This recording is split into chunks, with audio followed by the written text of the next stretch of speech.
नमस्कार साथियों, आपके लिए मौर्य एवं गुप्तोत्तर काल जो रीट सीईटी, वन रक्षा, ग्रेड सेकंड और बीएसटीसी, पीटीटी, एलडीसी सभी के लिए बहुत ही महत्वपूर्ण है। हमने आपके लिए तैयार किए हैं मौर्य एवं गुप्तोत्तर काल के सारे महत्वपूर्ण विकल्पात्मक प्रश्नों को। तो दोस्तों, आपके लिए ये बहुत ही लाभदायक होने वाले हैं। तो आप देख सकते हैं इसमें किस प्रकार आपके क्वेश्चनों को इसमें समावेश किया गया है, जो आपके लिए बहुत ही उपयोगी है। रीट के लिए, रीट वाले जो विद्यार्थी हैं रीट और सीईटी के लिए, वो तो बहुत ही उपयोगी हैं। लेकिन दोस्तों, वन रक्षक ग्रेड सेकंड का पार्ट 2 का भी एग्जाम रद्द हो गया, उसके लिए भी बहुत ही लाभदायक है। आइए दोस्तों देखते हैं।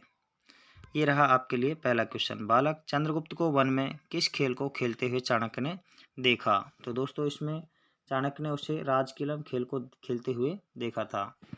इसका राइट आंसर होगा राजकीलम। आइए दोस्तों नेक्स्ट क्वेश्चन देखते हैं। स्ट्रैबो व जस्टिन नामक इतिहासकारों ने सेंड्रोकोटस किसे कहा है? तो स्ट्रैबो व जस्टिन नामक इतिहासकारों ने सेंड्रोकोटस कहा है चंद्रगुप्त मौर्य को। तो दोस्तों, चंद्रगुप्त मौर्य यहाँ पर 2 बार दे दिया गया है, इसके लिए क्षमा चाहता हूँ। ये इसका राइट आंसर ही होगा।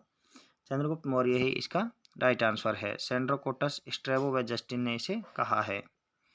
अगला क्वेश्चन है, सेल्यूकस निकेटर का राजदूत मेगास्थनीज जो चंद्रगुप्त के राज दरबार में था, उसने अपनी यात्रा का विवरण किस पुस्तक में दिया है? मेगास्थनीज की पुस्तक का नाम पूछा गया दोस्तों। उस मेगास्थनीज की पुस्तक में चंद्रगुप्त के राज दरबार के बारे में अपनी यात्रा का विवरण दिया है। तो उस पुस्तक का नाम है, मेगास्थनीज की पुस्तक है इंडिका। दोस्तों ध्यान रखिएगा, चंद्रगुप्त की जो राज दरबार में जो था वो मेगास्थनीज था, जो सेल्यूकस निकेटर का क्या था? राजदूत था। अगला क्वेश्चन होगा दोस्तों, चंद्रगुप्त मौर्य ने अपने अंतिम समय में किस जैन संत के कहने पर जैन धर्म को अपना लिया था? तो जैन धर्म को अपनाने वाला जो चंद्रगुप्त मौर्य था, उसने किसके कहने पर जैन धर्म अपनाया था दोस्तों? तो राइट आंसर होगा भद्रबाहु। भद्रबाहु के कहने पर उसने जैन धर्म को अपना लिया था। अगला प्रश्न है दोस्तों, चंद्रगुप्त मौर्य ने अपना अंतिम समय किस स्थान पर व्यतीत किया था? तो श्रवण बेलगोला, मैसूर, कर्नाटक इसका राइट आंसर होगा। वहाँ पर उन्होंने संलेखना जो पद्धति है उसके द्वारा यहाँ पर अपने प्राणों का त्याग किया था। तो इसका राइट आंसर श्रवण बेलगोला में चंद्रगुप्त मौर्य ने अपना अंतिम समय बिताया था। अगला क्वेश्चन है, किसके अनुसार चंद्रगुप्त मौर्य ने अपनी 6 लाख की सेना की मदद से संपूर्ण जम्बूद्वीप को रौंद डाला था दोस्तों? तो इसका राइट आंसर होगा प्लूटार्क। प्लूटार्क ने कहा था कि चंद्रगुप्त मौर्य की 6 लाख की जो सेना है उसने संपूर्ण जम्बूद्वीप को रौंद डाला था। तो ये इसका राइट आंसर होगा प्लूटार्क। अगला प्रश्न दोस्तों, चंद्रगुप्त मौर्य और सेल्यूकस निकेटर के मध्य युद्ध कब हुआ था? तो इसका राइट आंसर होगा दोस्तों 305 ईसा पूर्व में। चंद्रगुप्त मौर्य और सेल्यूकस निकेटर के मध्य युद्ध हुआ था 305 ईसा पूर्व में। आइए दोस्तों अगले क्वेश्चन की तरफ चलते हैं। तो ये रहा आपके लिए अगला क्वेश्चन। चंद्रगुप्त मौर्य के बाद उसका पुत्र बिंदुसार मौर्य साम्राज्य का शासक कब बना था दोस्तों, अगर आपको वीडियो पसंद आए तो आप हमारे चैनल को सब्सक्राइब कर दीजिएगा यदि आप पहली बार विजिट कर रहे हैं, और अपने दोस्तों के लिए लाइक और सब्सक्राइब कर दीजिएगा। आपका उत्साह ही हमारा अंतिम उत्साह होगा। आप जितना लाइक और सब्सक्राइब करेंगे तो हमारा भी उत्साह बढ़ेगा, हम आपके लिए और नई नई वीडियोस बनाएंगे। तो दोस्तों देखिएगा, चंद्रगुप्त मौर्य के बाद उसका पुत्र जो बिंदुसार मौर्य है वह शासक कब बना था? तो उसका आपको राइट आंसर होगा 295 ईसा पूर्व से लेकर के 293 ईसा पूर्व। कई जगह दोस्तों आपको 298 ईसा पूर्व से लेकर के और 273 ईसा पूर्व भी मिल जाएगा। अगर ऑप्शन में आपको ये मिलता है तो ये भी आपके लिए राइट है। अगले प्रश्न में चलते हैं दोस्तों, भारत का प्रथम सिजेरियन सम्राट कौन था? बड़ा ही इम्पोर्टेंट प्रश्न है दोस्तों। तो इसका राइट आंसर होगा बिंदुसार। बिंदुसार जो है भारत का प्रथम सिजेरियन सम्राट था। अगला प्रश्न है दोस्तों, बिंदुसार का प्रधानमंत्री चाणक्य के बाद कौन बना था? अर्थात बिंदुसार जो था उसके राज्य में प्रधानमंत्री चाणक्य भी था, और उस चाणक्य के बाद में प्रधानमंत्री बना था। तो उसका राइट आंसर होगा खल्लाटक। खल्लाटक इसमें प्रधानमंत्री बना था, क्योंकि चाणक्य जो था चंद्रगुप्त मौर्य का प्रधानमंत्री था और बिंदुसार का भी रहा, और कुछ समय उसके बाद में खल्लाटक को प्रधानमंत्री बना दिया गया है। इसके बाद में सम्राट बिंदुसार ने सीरिया के किस राजा से सूखे अंजीर और शराब और दार्शनिक भेजने की मांग की थी?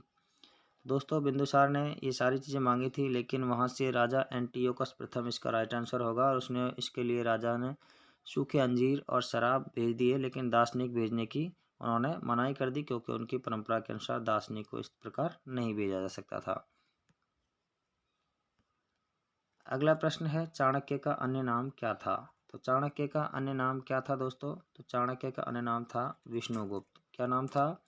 विष्णुगुप्त चाणक्य का अन्य नाम था। अगला प्रश्न है दोस्तों, वह कौन सा शासक था जिसने राज सिंहासन पर बैठने के लिए अपने बड़े भाई सुसीम की हत्या की थी? तो दोस्तों ऐसा कहा जाता है कि अशोक ने अपने 99 भाइयों की हत्या करके अपने राज्य को संभाला था, राज सिंहासन ग्रहण किया था। तो इसमें अशोक इसका राइट आंसर होगा। इन्होंने ही सुसीम की हत्या की थी। अगले प्रश्न की तरफ चलते हैं। निम्नलिखित में से सम्राट अशोक की वह पत्नी कौन सी थी जिसने उसको बहुत ही प्रभावित किया था? तो वह कौन सी पत्नी थी? तो पत्नी थी कारुवाकी। कारुवाकी ने उससे बहुत प्रभावित किया था।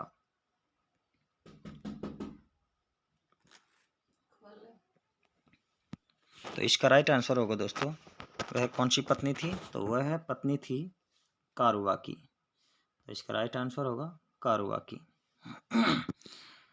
चलते हैं अगले प्रश्न की तरफ। तो ये रहा आपका अगला प्रश्न। अशोक ने अपने सभी अभिलेखों में एक रूपता से किस प्राकृत भाषा का उपयोग किया था? तो दोस्तों आपको इसमें भाषा बतानी है, किस भाषा का उपयोग किया था। तो इसमें मागधी जो भाषा है, इसे प्राकृत बोला गया है, तो इसी प्राकृत का मागधी का उपयोग अपने सर्वाधिक अभिलेखों में किया है। अगला प्रश्न है, बिंदुसार ने विद्रोहियों को कुचलने के लिए अशोक को कहाँ भेजा था? तो बिंदुसार ने विद्रोहियों को कुचलने के लिए अशोक को भेजा था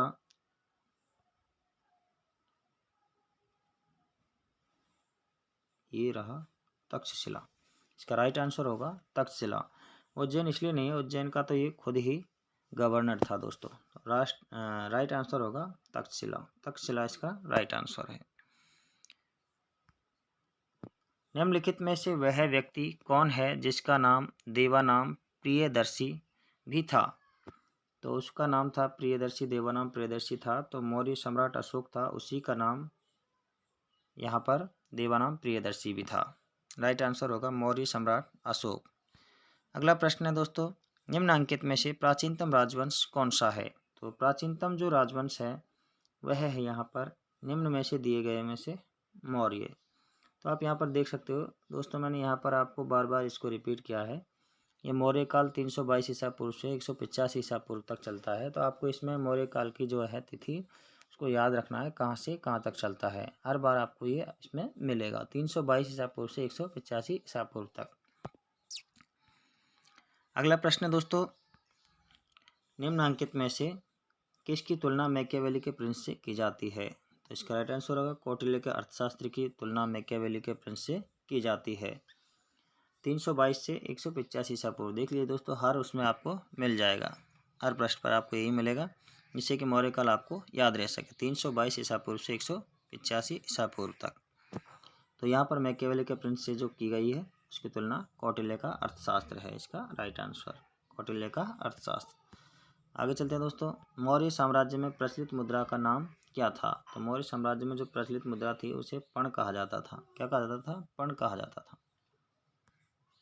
अगला प्रश्न है, विशाख दत्त की प्राचीन भारतीय नाटक मुद्रा राक्षस की विषय वस्तु क्या है? मुद्रा राक्षस विशाख दत्त के द्वारा लिखा हुआ है।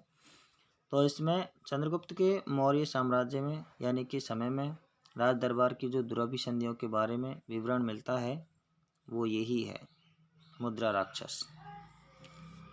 क्योंकि जो मुद्रा राक्षस था, मुद्रा जो राक्षस यानी कि अमात्य राक्षस था, उसका नाम था अमात्य राक्षस का मुद्रा राक्षस, यानी कि अमात्य राक्षस जो था घनानंद का एक प्रधानमंत्री था, और चंद्रगुप्त मौर्य के समय में यह उसकी दुरभिसंधियों की यानी कि उनकी कुटिलता की चालें चलने की कोशिश करता है दोस्तों।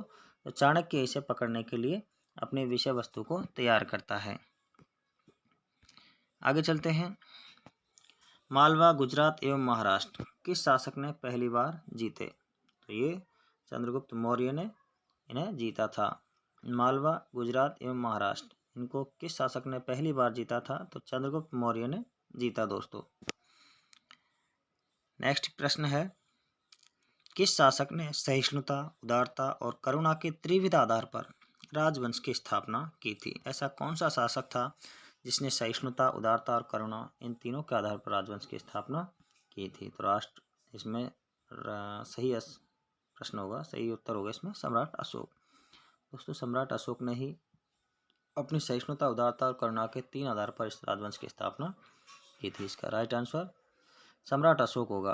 दोस्तों यदि आपको प्रश्न पसंद आ रहे हो तो आप लाइक और शेयर का बटन दबा दीजिएगा, जिससे कि हमें भी आपके द्वारा मोटिवेट होने का अवसर मिले और हम आपके लिए अच्छी से अच्छी और वीडियोस बनाएं। अगला प्रश्न की तरफ चलते हैं दोस्तों। मेगास्थनीज ने भारतीय समाज को कितनी श्रेणियों में विभाजित किया? दोस्तों ये सभी प्रश्न जो मैंने आपके लिए लिए हैं ये किसी न किसी भर्ती में आए हुए हैं। यदि आपको विश्वास न हो तो मैं इन्हें बता सकता हूं कि आपको ये हर प्रश्न किस न किस भर्ती में आए, लेकिन ये पहले पुरानी भर्तियों में भी आए हैं और अब की जो चल रही है उन भर्तियों में भी आए हैं। तो ये कॉम्पिटिटिव एग्जाम के लिए बहुत ही महत्वपूर्ण है।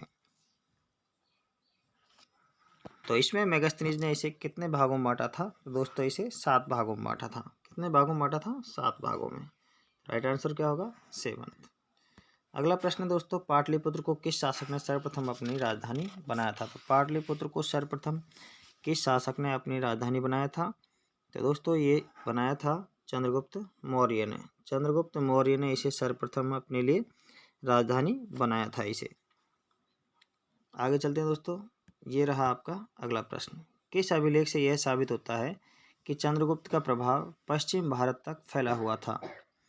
तो पश्चिम भारत तक फैला हुआ था, तो ये इसका राइट आंसर होगा रुद्रदामन का जूनागढ़ अभिलेख इसका राइट आंसर होगा।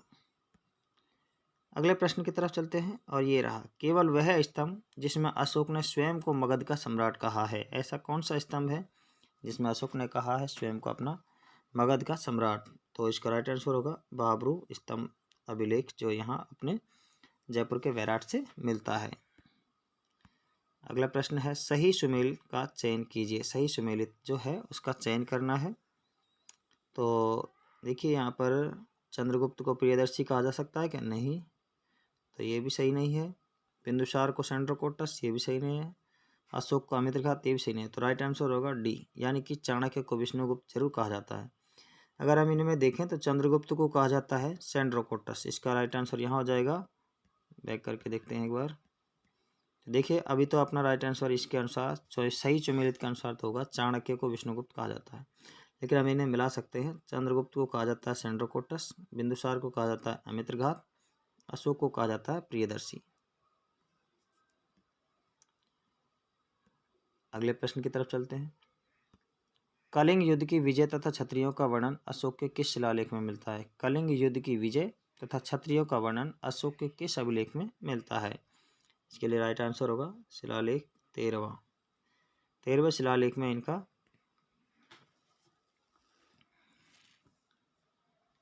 नहीं, गलत है दोस्तों। इसमें शिलालेख प्रथम इसका राइट आंसर होगा। इसमें कलिंग युद्ध की विजय तथा क्षत्रियों का वर्णन का अशोक के शिलालेख में मिलता है। अगला प्रश्न देखते हैं दोस्तों, किस ग्रंथ में चंद्रगुप्त मौर्य के लिए वृषल निम्न कुल शब्द का प्रयोग किया गया? वृषल का प्रयोग किया गया दोस्तों मुद्रा राक्षस के अंतर्गत। मुद्रा राक्षस में चंद्रगुप्त मौर्य के लिए वृषल शब्द का प्रयोग किया गया है मुद्रा राक्षस में निम्न कुल। आगे देखते हैं, अशोक के जो शिलालेख संगम राज्य के बारे में हमें बताते हैं उनमें शामिल है। कौन कौन से शिलालेख हैं जो संगम राज्य के बारे में हमें बताते हैं? तो इसका राइट आंसर होगा दूसरा और 13वां शिलालेख हमें संगम राज्य के बारे में बताते हैं, इसका राइट आंसर होगा। चलते हैं दोस्तों अगले प्रश्न ये रहा, किस ग्रंथ में शूद्रों के लिए आर्य शब्द का प्रयोग हुआ है? शूद्रों के लिए आर्य शब्द का प्रयोग किस ग्रंथ में हुआ है? तो ये कौटिल्य का अर्थशास्त्र है। इस अर्थशास्त्र में शूद्रों के लिए आर्य शब्द का प्रयोग किया गया है। अशोक ने अपने राज्याभिषेक के चौथे वर्ष में निग्रोध के प्रभाव से प्रभावित होकर किससे बौद्ध धर्म की दीक्षा ली थी? तो राइट आंसर होगा उपगुप्त से। किससे ली थी? उपगुप्त से इन्होंने बौद्ध धर्म की दीक्षा ली थी। अगला प्रश्न है, किसने पाटलिपुत्र को पोलीब्रोथा कहा? किसने कहा था? तो ये था मेगास्थनीज। मेगास्थनीज ने पाटलिपुत्र को पोलीब्रोथा कहा था। मौर्य काल में एग्रोनोमाई किसे कहा जाता था? तो एग्रोनोमाई कहा जाता था सड़क निर्माण अधिकारी को। तो राइट आंसर होगा सड़क निर्माण अधिकारी एग्रोनोमाई कहा जाता था। अगला है मौर्य काल में गुप्तचरों को क्या कहा जाता था? मौर्य काल में गुप्तचरों को कहा जाता था गूढ़ पुरुष। क्या कहा जाता था? गूढ़ पुरुष। मौर्य काल का समय था 322 ईसा पूर्व से 185 ईसा पूर्व तक। अगला प्रश्न है किस श्रीलंकाई शासक ने अपने आप को मौर्य सम्राट अशोक के आदर्शों के अनुरूप ढालने की कोशिश की थी? तो वह शासक था श्रीलंका का शासक तिस। तिस ने अपने आप को अशोक के समान ही आदर्शों के अनुरूप ढालने की कोशिश की थी। अगला प्रश्न है किस जैन ग्रंथ में चंद्रगुप्त मौर्य के जैन धर्म अपनाने का उल्लेख मिलता है? तो ऐसा कौन सा ग्रंथ है जिसमें मिलता है? तो यह है, इसका राइट आंसर होगा परिशिष्ट पर्वन में चंद्रगुप्त मौर्य के जैन धर्म अपनाने का उल्लेख मिलता है, परिशिष्ट पर्वन में। अगला प्रश्न है किस स्थान से अशोक के स्तंभ के लिए पत्थर लिया जाता था? अशोक के जो शिलालेख बने हुए हैं वो पत्थर कहाँ से लिया जाता था? तो वो चुनार से लिया जाता था। चुनार बिहार में होता है, बिहार में पड़ता दोस्तों चुनार, और चुनार से ही पत्थर अशोक के शिलालेखों के लिए लिया जाता था। इसका राइट आंसर होगा चुनार। नेक्स्ट क्वेश्चन है भारतीय लिखने की कला नहीं जानते, यह किसकी उक्ति है? तो दोस्तों यह उक्ति है मेगास्थनीज की। मेगास्थनीज ने कहा था कि भारतीय लिखने की कला नहीं जानते हैं, भारत में अकाल भी नहीं पड़ता है। इस प्रकार मेगास्थनीज ने कहा था। इसका राइट आंसर मेगास्थनीज होगा। अगला प्रश्न है किस मौर्य सम्राट ने एक विदेशी राजा सीरिया के एंटियोकस प्रथम से अंजीर, शराब और दार्शनिक भेजने का आग्रह किया था? तो किसने किया था? ये बिंदुसार ने कहा था। बिंदुसार ने उनसे मांगी थी। अगला प्रश्न होगा ये रहा अशोक के द्वारा कलिंग पर चढ़ाई की जानकारी के लिए कौन सा महत्वपूर्ण शिलालेख है? तो इसके लिए राइट आंसर होगा दोस्तों 13वां व्रत शिलालेख है। उसमें कलिंग पर चढ़ाई की जानकारी के लिए महत्वपूर्ण स्रोत है 13वां व्रत शिलालेख। बिंदुसार की मृत्यु के समय अशोक एक प्रांत का गवर्नर था। इस प्रांत की पहचान करें। तो मैंने आपको पहले ही बताया था, तो ये उज्जैन का गवर्नर था अशोक। किस शिलालेख में अशोक ने घोषणा की है कि सभी मनुष्य मेरे बच्चे हैं? तो इसका उत्तर है प्रथम शिलालेख। तो किस शिलालेख में अशोक ने घोषणा की कि सभी मनुष्य मेरे बच्चे हैं? तो प्रथम शिलालेख जो है, प्रथम पृथक शिलालेख बोला जाता है इसे। तो इसमें कहा है। दोस्तों हमारे प्रश्न आपको पसंद आए हों तो लाइक और शेयर सब्सक्राइब बटन को दबा दीजिएगा। हमें आपसे बहुत आभार है। ईश्वर आपकी कामना को पूर्ण करे। धन्यवाद।